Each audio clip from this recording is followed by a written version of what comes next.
Indian നേവിയിലേക്ക് ഒരു അതിവിപ്ലവകരമായ ടെക്നോളജിയാണ് വരാൻ പോകുന്നത്. ലോകത്തിലെ തന്നെ നേവൽ വാർഫെയർ എക്യുപ്മെന്റ്സ് നിർമ്മാണത്തിൽ അതിൽ യുദ്ധക്കപ്പലുകളും അന്തർവാഹിനികളും എല്ലാം ഉൾപ്പെടും. അതിലേറ്റവും മികച്ചു നിൽക്കുന്ന കമ്പനികളിൽ ഒന്നാണ് ജർമ്മനിയുടെ TKMS. നിങ്ങൾ കേട്ടിട്ടുണ്ടാവും, ടൈസൺ ഗ്രൂപ്പ് മെറീൻ സിസ്റ്റംസ് എന്നാണ് അതിൻ്റെ പേര്. അപ്പോൾ TKMSഉം ഡീഹലും കൂടെ ചേർന്നിട്ട് വളരെ വിപ്ലവകരമായ ഒരു അണ്ടർ വാട്ടർ മിസൈൽ സിസ്റ്റം വികസിപ്പിക്കുന്നുണ്ട്. ഇത് ഏതാണ്ട് അവസാന ഘട്ടത്തിലാണ്.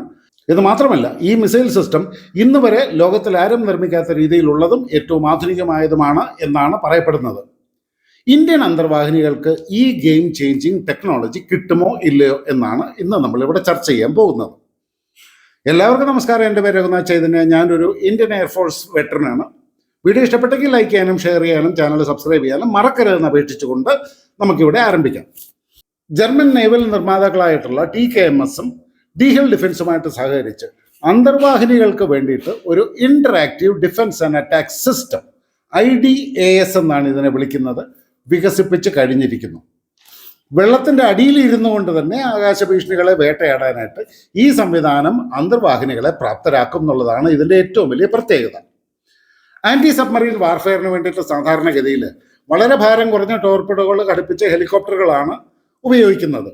ഇതിനെ നേരിടാനായിട്ട് ഈ സംവിധാനം, അതായത് അന്തർവാഹിനികൾക്ക് ഉപരിതലത്തിലേക്ക് വരാതെ തന്നെ സാധിക്കുന്നതാണ്. ഇത് വളരെ വിപ്ലവകരമായ ഒരു ടെക്നോളജിക്കൽ അഡ്വാൻസ്മെന്റ് ആണ്. കാരണം അന്തർവാഹിനി പ്രവർത്തനങ്ങളുടെ കാതലെന്ന് പറഞ്ഞു കഴിഞ്ഞാൽ സമുദ്രത്തിന്റെ അടിയിൽ അങ്ങേയറ്റം ആഴത്തിൽ മറ്റാർക്കും കണ്ടെത്താനാവാതെ പതിയിരിക്കാനുള്ള ഒരു കഴിവാണ്. പക്ഷെ ഇപ്പോഴത്തെ അവസ്ഥയിൽ അന്തർവാഹിനികളും വ്യോമ ഭീഷണികൾ തിരിച്ചറിയാൻ പെരിസ്കോപ്പുകളും മറ്റ് സെൻസറുകളും ഒക്കെയാണ് ഉപയോഗിക്കുന്നത്. എന്നാൽ ASW ഹെലികോപ്റ്ററുകൾക്കോ, അതായത് ആൻറ്റി സബ്മറീൻ വാർഫെയർ ഹെലികോപ്റ്ററുകൾക്കോ വിമാനങ്ങൾക്കോ എതിരായിട്ടുള്ള അവരുടെ ഏക പ്രതിരോധം എന്ന് പറയുന്നത് മാൻ പോർട്ടബിൾ എയർ ഡിഫൻസ് സിസ്റ്റം അല്ലെങ്കിൽ മാൻ പാർട്സ് ഉപയോഗിച്ചിട്ട് ഭീഷണികളെ ആക്രമിക്കുക എന്നുള്ളതാണ്. ഇതിനു വേണ്ടിയിട്ട് അന്തർവാഹിനികൾക്ക് സമുദ്രത്തിൻ്റെ ഉപരിതലത്തിലേക്ക് പൊങ്ങി വരേണ്ടതായിട്ട് വരും. അങ്ങനെ പൊങ്ങി വരുന്നത് കൊണ്ട് തന്നെ അന്തർവാഹിനികൾ കൂടുതൽ ആക്രമണങ്ങൾക്ക് ഇരയാകുകയും ചെയ്യും. എന്ന് മാത്രമല്ല, ലോകമെമ്പാടുമുള്ള ആധുനിക നാവികസേനകൾ ഇപ്പോൾ സോണാർ സജ്ജീകരിച്ചിട്ടുള്ള ടോർപിഡോ വഹിക്കുന്ന ഹെലികോപ്റ്ററുകളാണ് ഉപയോഗിക്കുന്നത്.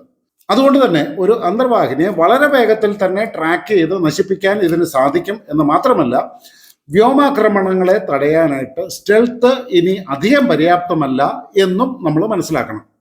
അപ്പോൾ വികസിച്ചു കൊണ്ടിരിക്കുന്ന ഈ വ്യോമ ഭീഷണികളിൽ നിന്നും സ്വയം പ്രതിരോധിക്കാനായിട്ട് ഒരു അന്തർവാഹിനിക്ക് അതിൻ്റെതായ ഒരു രഹസ്യ വ്യോമ പ്രതിരോധ സംവിധാനം അത്യാവശ്യമാണ്.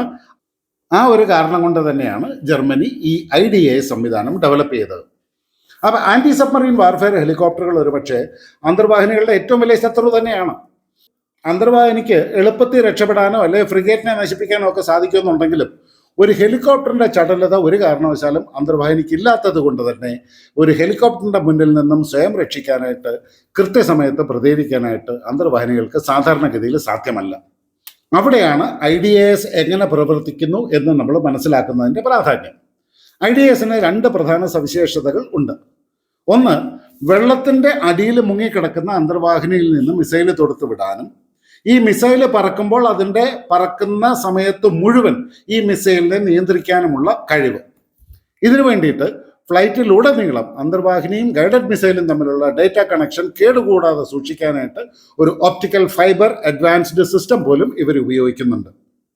രണ്ടാമത്തെ പ്രത്യേകത എന്താണെന്ന് വെച്ചാൽ, സോണാർ ഉപയോഗിച്ചിട്ടാണ് ഒരു അറ്റാക്ക് ഹെലികോപ്റ്റർ അന്തർവാഹിനിയെ കണ്ടെത്തുന്നത്. അങ്ങനെ ഈ സോണാർ വേവ്സ് അന്തർവാഹിനിയിൽ ഹിറ്റ് ചെയ്ത് തിരിച്ചു വരുമ്പോൾ ഈ ഹെലികോപ്റ്റർ അന്തർവാഹിനിയെ കണ്ടുപിടിക്കും. അതേ സമയത്ത് തന്നെ ഈ സബ്മറീൻ ഓപ്പറേറ്ററുടെ കൺസോളിലും ഈ ഹെലികോപ്റ്ററിൻ്റെ ഡേറ്റ ദൃശ്യമാകും. അപ്പോൾ എന്ത് പറ്റും? അവരുടെ ഗൈഡഡ് മിസൈൽ ടോർപിഡോ ട്യൂബിൽ നിന്നും ഈ മിസൈലിനെ അതിശക്തമായ ഹൈഡ്രോളിക് ഫോഴ്സ് ഉപയോഗിച്ചിട്ട് പുറത്തേക്ക് തള്ളും. സമുദ്രത്തിൻ്റെ അടിയിൽ തന്നെ ഈ അന്തർവാഹിനിയിൽ നിന്നും സുരക്ഷിതമായ ഒരു അകലത്തിൽ എത്തിയതിന് ശേഷമാണ് ഈ മിസൈലിൻ്റെ മോട്ടോർ ഓൺ ആകുന്നതും അങ്ങനെ മിസൈൽ ലക്ഷ്യത്തിലേക്ക് നീങ്ങുന്നതും. ഈ സമയത്ത് പിന്നിൽ നിന്നോ അല്ലെങ്കിൽ വശത്തു നിന്നോ ലക്ഷ്യത്തെ ആക്രമിക്കുന്നതിന് വേണ്ടിയിട്ട് ഈ മിസൈലിൻ്റെ ഗതി മാറ്റാനായിട്ടും സാധിക്കും. ഈ ഗൈഡഡ് മിസൈൽ ജല ഉപരിതലം തകർത്ത് ഒരു ബൂസ്റ്ററിൻ്റെ സഹായത്തോടെ ഇതിൻ്റെ ക്രൂസ് ഓൾട്ടിറ്റ്യൂഡിൽ എത്തിച്ചേരുന്നതാണ്.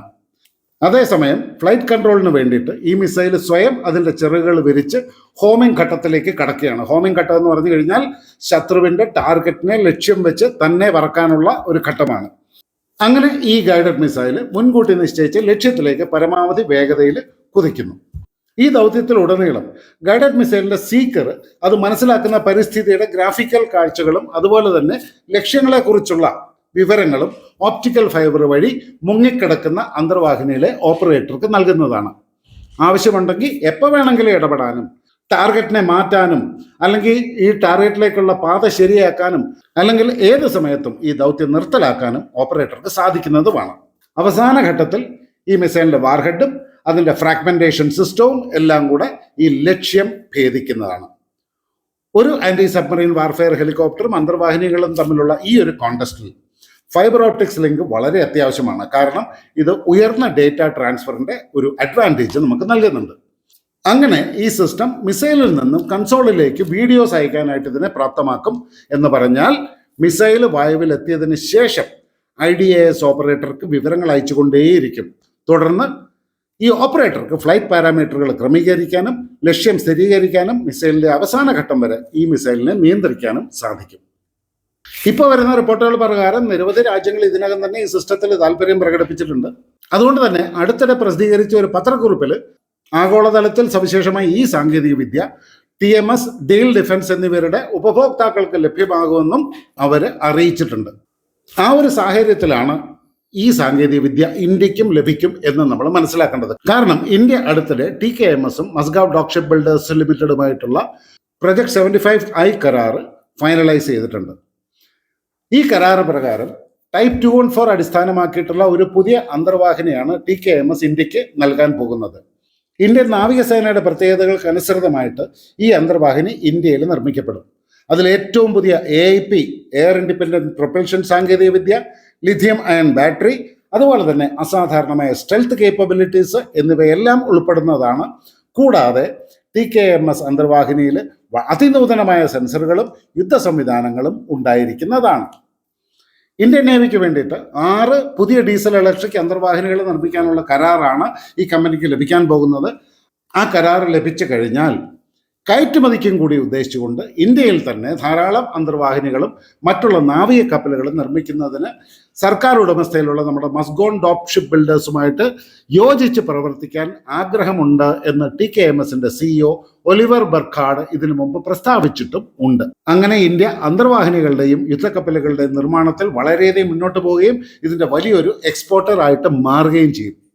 ഈ പശ്ചാത്തലത്തിലാണ് ഇന്ത്യയും IDAS സ്വന്തമാക്കുമെന്ന് നമുക്ക് മനസ്സിലാക്കാൻ സാധിക്കുന്നത്. പ്രത്യേകിച്ചും ഇന്ത്യൻ മഹാസമുദ്ര മേഖലയിൽ പാകിസ്ഥാനും ചൈനയും ഉയർത്തുന്ന ഇരട്ട ഭീഷണിയെ ചെറുക്കാനായിട്ട് നമ്മൾ തയ്യാറെടുക്കുമ്പോൾ ഈ വിപ്ലവകരമായ സാങ്കേതിക വിദ്യ ഇന്ത്യൻ അന്തർവാഹിനികൾക്ക് അവരുടെ ശക്തി വളരെയധികം വർദ്ധിപ്പിക്കും എന്നുള്ളതും നമുക്ക് നിസ്സംശയം പറയാൻ സാധിക്കും. ഏതായാലും ഈ വീഡിയോ ഞാൻ ഇവിടെ അവസാനിപ്പിക്കുന്നു.